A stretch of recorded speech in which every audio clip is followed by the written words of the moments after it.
देखा गया है यहाँ पर नरसंहार हुआ है, और इस प्रकरण में आप क्या कहना चाहेंगे सर? उत्तर प्रदेश में जंगल राज है, जिसके नाते आए गए दिन इस प्रकार की हत्याओं का सिलसिला लगातार चल रहा है। 24 घंटे के अंदर अभी अभी उत्तर प्रदेश में शैलेंद्र मौर्य सहित 13 हत्याएं हुई, यानी 24 घंटे के अंदर 13 मौतें पीछे रखो। इस बात को साबित करती हैं कि किस तरीके से हत्यारे बेखौफ होकर कानून की धज्जियां उड़ा रहे हैं। योगी सरकार इन गुंडे माफिया अपराधियों के सामने घुटना टेक चुके हैं।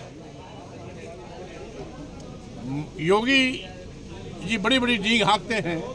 नहीं मंत्री जी, एक बात आपसे पूछना चाहेंगे। किसी को स्वर्ग भेजते हैं, किसी को पाताल भेजते हैं, लेकिन अगर उनकी बिरादरी का कोई गुंडा माफिया अपराधी है तो सत्ता के गलियारे में उसका सम्मान किया जाता है। और यहाँ पर भी हत्यारा माननीय मुख्यमंत्री की बिरादरी का ही सर्टिफिकेट लेके घूम रहा है।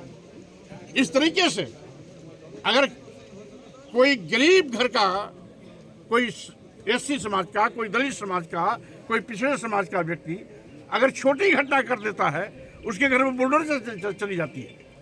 लेकिन चूंकि यहाँ के कुख्यात माफिया अपराधी ठाकुर बिरादरी के हैं, माननीय मुख्यमंत्री से उनका जात का नाता है, इसलिए ये सरकार ऐसे लोगों के घरों पर बुलडोजर नहीं चलाई जाती है। और यही कारण है कि जो सरकार भेदभाव कर रही है, कानून के साथ भेदभाव कर रही है, लोगों के साथ भेदभाव कर रही है, इंसाफ देने में, न्याय देने में भी भेदभाव करती है, उसी कारण गुंडे माफिया अपराधी बेखौफ कानून की धज्जियां उड़ा रहे हैं। सरकार निकम्मी साबित हो रही है। प्रदेश का कानून व्यवस्था ध्वस्त हो चुकी है। प्रदेश जंगल राज में तब्दील हो चुका है। 24 घंटे के अंदर 13 हत्याएं इसके जीते जागते उदाहरण है।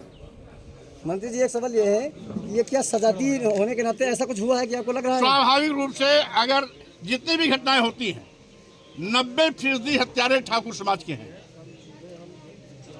समाजवादी पार्टी के गुंडाराज को भी योगी सरकार का गुंडाराज बहुत पीछे छोड़ दिया। आज योगी सरकार में नित्य प्रति दलित समाज, पिछड़े समाज, अल्पसंख्यक मुस्लिम समाज के किसी न किसी नौजवान की हत्या, बहन बेटियों के साथ बलात्कार दुराचार की घटना होती है। न्याय मिलना दूर, एफआईआर लिखने में आनाकानी की जाती है। आज पुलिस और गुंडे माफिया अपराधियों की गलबहियां चल रही है। जैसे कि आज इस शैलेंद्र मौर्य हत्या की घटना में जैसी की जानकारी मिली परिवारी लोगों से पूछताछ के बाद कि हत्या करने की धमकी पहले मिल चुकी थी, यानी स्थानीय कोतवाली को इस प्रकार की सूचना थी। अगर इन हत्यारों के खिलाफ धमकी के सूचना के बाद कानूनी कार्रवाई कर दी गई होती तो शायद शैलेंद्र मौर्य की हत्या नहीं होती। मंत्री जी, एक क्वेश्चन है। माननीय योगी जी कह रहे हैं कि जीरो ट्रांसलेशन हमारी नीति है कि कहीं पे अपराध नहीं है। क्या सब ढोंग है, ढकोसला है, योगी जी का बड़बोलापन है। गुंडे माफिया अपराधियों के सामने घुटना टेक चुके हैं और साथ ही साथ 24 घंटे के अंदर 13 हत्याएं। क्या यही जीरो टॉलरेंस है? आपसे एसपी साहब के पास ही एसपी साहब ने क्या कहा? उन्होंने कार्रवाई के लिए आश्वासन दिया है, लेकिन अभी तक अपराधियों के घर पर बुलडोजर नहीं पहुंचा, जबकि उनकी दुकानें भी गौर समाज के घूरा पर बने हुए हैं।